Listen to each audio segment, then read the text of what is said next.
안녕하세요. 수장성교 안드레 목사입니다. 2021년 11월 17일 구역장 부구역장 온라인 교육을 다 함께 시작하겠습니다. 기도하시겠습니다. 하나님 아버지, 주님의 은혜와 사랑에 진심으로 감사를 드립니다. 주님께서 매일의 삶 속에 저희들의 모든 삶을 지켜주시고 보호하여 주셔서 언제나 하나님의 보호하심 속에 하루하루를 살아가게 하시니 감사를 드립니다. 매일의 삶 속에서 하나님의 자녀답게 또 하나님의 백성답게 살아갈 수 있도록 하늘의 충만한 능력을 부어주시고 성령으로 충만케 하여 주시옵소서. 특별히 귀한 구역을 섬기는 구역장님들, 부구역장님들을 축복하여 주시고 또 아버지 하나님 함께 기도하면서 또 섬기는 구역원들 가운데에도 동일한 은혜로 함께하여 주시옵소서. 아버지 하나님 이제 하반기도 거의 마무리하는 시점 가운데 있습니다. 지난 한 해 동안 지켜주신 하나님의 은혜를 되돌아보면서 하나님 앞에 감사와 영광을 돌려드릴 수 있는 구역장, 부구역장 교육이 될 수 있기를 간절히 원합니다. 저희들이 나누는 이야기 속에 하나님의 뜻과 또 하나님의 마음을 깨달을 수 있는 지혜를 더하여 주시고 아버지 하나님 이 시간 오직 하나님만 영광 받으시는 귀한 시간, 복된 은혜의 시간이 될 수 있도록 인도하여 주시옵소서. 감사드리며 예수 그리스도 이름으로 기도하옵나이다. 아멘. 네, 여러분 한 주 동안 잘 보내셨습니까? 구역장, 부구역장 온라인 교육을 다 함께 시작하도록 하겠습니다. 먼저 공지사항을 함께 보겠습니다. 지난 7일부터 11월부터 이제 시행되는 일상회복 1단계에 따라서 모든 예배에 전체 교인 참석이 가능하게 되었습니다. 오후 찬양 예배와 금요 기도에도 동일한 기준으로 모이게 되는데요. 이제 곧 있으면 새벽 기도에도 적절한 시기에 재개를 하도록 하겠습니다. 두 번째 광고로 주일 예배 특송을 신청하는 성도님들께서는 1부 특송은 조미경 원사님에게, 2부 특송은 양주광 안수 집사님에게 신청해 주시기 바랍니다. 특별히 이제 일상 회복 단계에 따라서 우리가 예배 인원이 전체 참석, 사실은 이제 예배 성전 좌석당 이제 50% 선에서 모일 수 있게 되는데 사실 50% 기준이면은 전 교인이 모일 수 있는 그러한 인원이기도 합니다. 찬양대도 이제 일상회복 단계에 따라서 접종 완료자 중심으로는 찬양대를 운영할 수 있다라고 공지가 들어왔습니다. 그래서 적절한 시기에 또 접종 완료자 중심으로 해서 1부 호산나 찬양대와 2부 시온 찬양대도 적절한 시기에 재개를 할 수 있도록 그렇게 준비를 하도록 하겠습니다. 개인역사님 어머님을 위해서 계속해서 기도해 주시기 바랍니다. 유방암 수술을 위해서 또 유방암 치료를 위해서 모든 치료의 과정 가운데 하나님의 은혜가 가득하도록 위해서 함께 기도해 주시고요. 군 복무 중인 김윤중 청년, 김용철 일사님, 김영희 일사님의 장남이 되겠는데 위해서 함께 기도해 주시면 감사하겠습니다. 이제 수능 시험이 내일 앞으로 다가왔습니다. 바로 내일이면 박유민, 전소연, 이민준, 신웅현 4명의 수험생들이 이제 시험을 치르게 됩니다. 위에서 함께 기도해 주시고 무엇보다도 우리 자녀들이 정말 하나님께서 기뻐하시는 길을 잘 걸어 나아갈 수 있도록 우리 성도님들께서 함께 특별히 기억하시면서 기도해 주시면 감사하겠습니다. 아울러서 수장성교회 모든 자녀들을 위해서도 계속해서 함께 기도해 주시기를 부탁드립니다. 구역장, 부구역장 온라인 교육은 다음 주일까지 진행한 다음에 이제 11월까지 진행하고 나서 12월부터는 이제 방학에 들어가게 되겠습니다. 일정을 참고해 주시면 감사하겠습니다. 온라인 구역 모임 진행 방법은 계속해서 화면을 참고하시면서 진행할 수 있도록 해주시면 되겠습니다. 11월 14일 주일 설교 요약 부분입니다. 주님이 일어나 영접한 사람이 설교 제목이었고요. 본문 말씀은 사도행전 7장 54절로 60절 말씀이었습니다.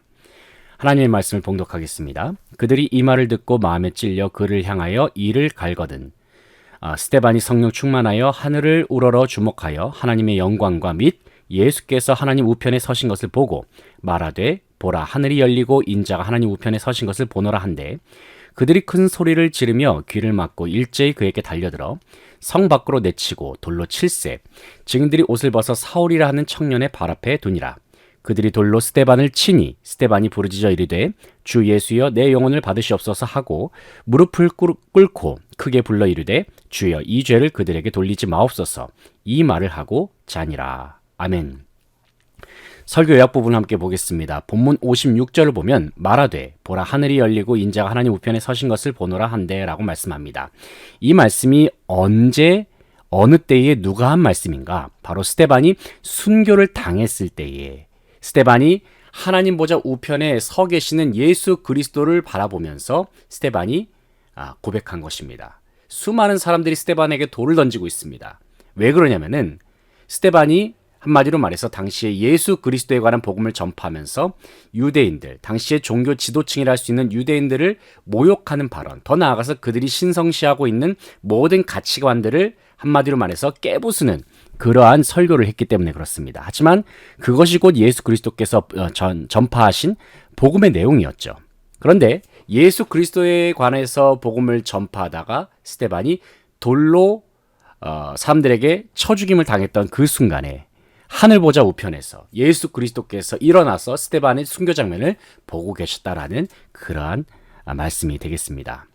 그래서 우리가 스데반은 어떤 사람인가? 바로 스데반은 설교 제목의 말씀을 보게 되면은 주님이 일어나 영접한 사람이라고 했죠. 주님이 일어나 영접한 사람이었다. 주님이 일어나 영접했던 스데반은 어떤 사람이었는지 우리가 이 시간에 함께 생각해 보도록 하겠습니다. 첫 번째로는 성령이 충만한 사람이었습니다. 본문 56절 말씀에 스데반이 성령이 충만하여라고 말씀합니다. 스데반은 성령이 충만한 사람이었다. 사도행전 6장 3절에서 초대교회 7집사를 선택한 기준이 성령과 지혜가 충만하고 칭찬받는 사람이었다라고 말씀하고 있습니다. 우리는 성령으로 충만해야 합니다. 성령으로 충만하다는 것은 우리 안에 예수 그리스도로 충만하다는 의미와도 같습니다. 예수 그리스도의 마음을 품고 예수님의 능력으로 살고 예수님의 생각으로 살고 더 나아가서 예수 그리스도의 이름으로 살아가는 삶, 바로 이것이 성령 충만한 삶의 가장 기본 원리라고 할 수가 있겠습니다. 나 자신의 내 힘과 능력으로 살아가는 것이 아니라는 것이죠.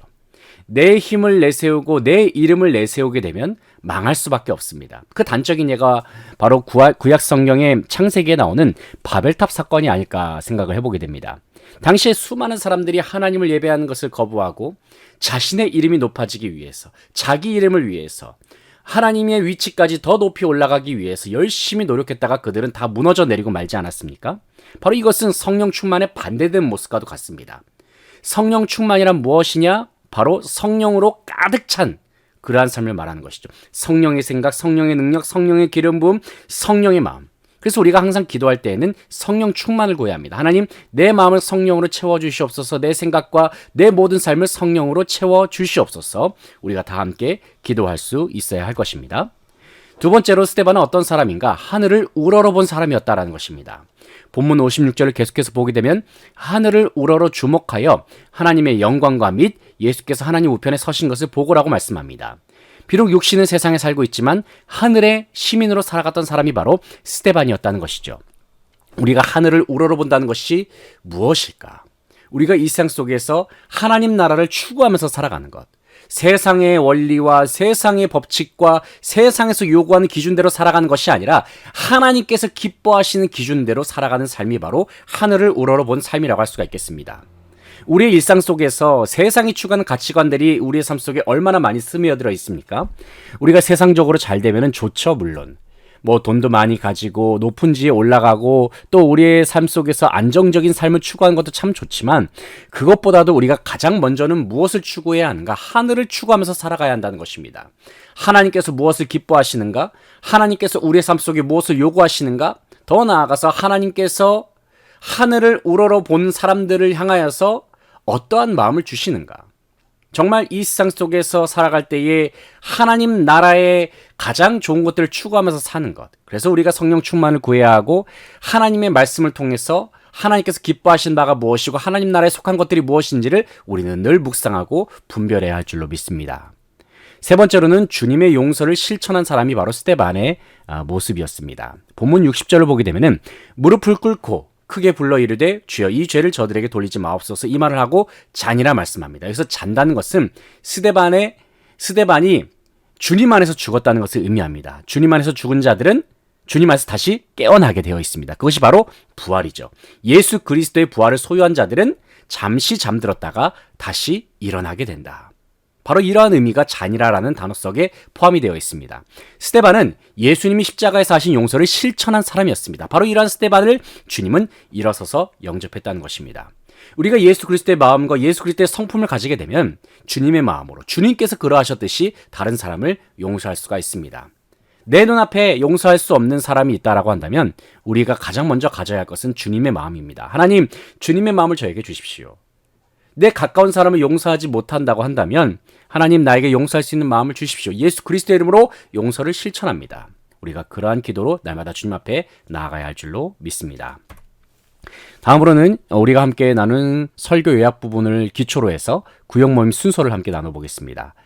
먼저 첫 번째로 우리가 아이스 브레이크 시간으로, 만약에 실제로 예수님의 얼굴을 보게 된다면, 여러분이 예수님의 얼굴을 실제로 보게 된다면 여러분은 어떤 마음이 느껴질 것 같습니까? 스데반이 순교하면서 하나님 보좌 우편에 계신 예수 그리스도를 보았듯이 만약에 우리의 삶 속에서 예수 그리스도의 얼굴을 우리가 실제로 보게 된다면 여러분의 마음속에는 어떠한 마음이 느껴지는지 함께 생각해보고 상상해보고 나눠보시면 좋을 것 같습니다. 찬양으로는 회복시키소서 하나님의 그늘 아래입니다. 최근에 금요기도회와 오후 찬양 예배 때 많이 불렀던 찬양이고요. 찬송가로는 나의 기쁨 나의 소망 되시며 하늘나라 밝은 길이 95장 493장이 되겠습니다. 교제를 통한 삶의 나눔입니다. 나눔 질문 세 가지인데요. 첫 번째로는 내 모든 것을 주님 앞에 내려놓고 성령 충만함을 경험했던 순간에 내 삶 속에 어떠한 변화와 감동이 있었는지 함께 나눠보겠습니다. 우리가 성령으로 충만했을 때에, 성령으로 충만한 경험, 하나님의 마음으로 충만하고 내 생각이 아니라 정말 하나님께 주신 마음으로 가득했을 때에 내 삶 속에 어떠한 감동이 있었는가, 어떠한 은혜가 있었는가 함께 나눠볼 수 있기를 원합니다. 두 번째로 힘든 이 세상을 살아가면서 하나님의 나라를 꿈꾸고 하나님께서 하나님의 나라를 지금 바로 여기에서 누릴 때에, 여기서 하나님의 나라인데 오타입니다. 하나님의 나라를 지금 여기에서 누릴 때에 여러분의 삶 속에 주어지는 위로가 무엇인지 생각해보고 나눠볼 수 있기를 원합니다. 하나님의 나라를 이 세상 속에서 누린다는 것은 어떠한 의미가 있는가? 하나님의 나라를 꿈꾸면서 하늘을 바라보면서 살아가는 사람들은 어떠한 위로를 경험하고 어떠한 축복을 경험하는지 한번 그것을 상상해보고 나눠보시면 되겠습니다. 여러분의 삶 속에서 용서의 실천이 어려운 경우가 무엇입니까? 용서할 대상을 잠시 생각해보며 예수님의 능력에 의지하여 용서를 실천하며 기도할 수 있기를 바랍니다. 여러분의 용서의 대상, 사실 구역원들과 함께 드러내놓고 나누기가 어렵다라고 한다면 용서할 대상을 그냥 무명으로 설정해 두시고 그 사람을 용서할 수 없는 이유가 무엇인지, 그리고 함께 구역원들과 합심해서 그 사람을 용서할 수 있도록 주님의 마음과 주님의 능력을 구하면서 용서를 실천하는 구역원들, 모든 구역이 될 수 있기를 간절히 바라면서 세 번째 질문을 만들어 보았습니다. 자, 우리가 이제 구역 모임을 마무리하면서 한 주간의 삶 속에서 감사한 일들을 되돌아보고 또 기도 제목들을 함께 나누는 시간을 가졌으면 좋겠고요. 또 우리가 함께 마무리할 때에 주기도문과 또 돌아가면서 짧은 기도를 통해서 함께 모든 모임을 마무리하시면 되겠습니다. 네, 지금까지 구역 모임에 관한 모든 내용들을 함께 나눠보았습니다. 이번 한 주간도 여러분이 구역원들과의 아름다운 교제 속에서 서로를 위해서 기도하고 중보하면서 예수 그리스도의 이름으로 승리하며 나아가는 모든 구역원들이 될 수 있기를 주님의 이름으로 간절히 바라고 축복합니다. 오늘도 귀한 강의를 또 귀한 교육에 함께 참여해주신 여러분들께 감사의 말씀을 드리고 이번 한 주도 예수님의 이름으로 승리하는 온 구역이 되기를 간절히 바라고 소망합니다. 지금까지 안드레 목사였습니다. 감사합니다.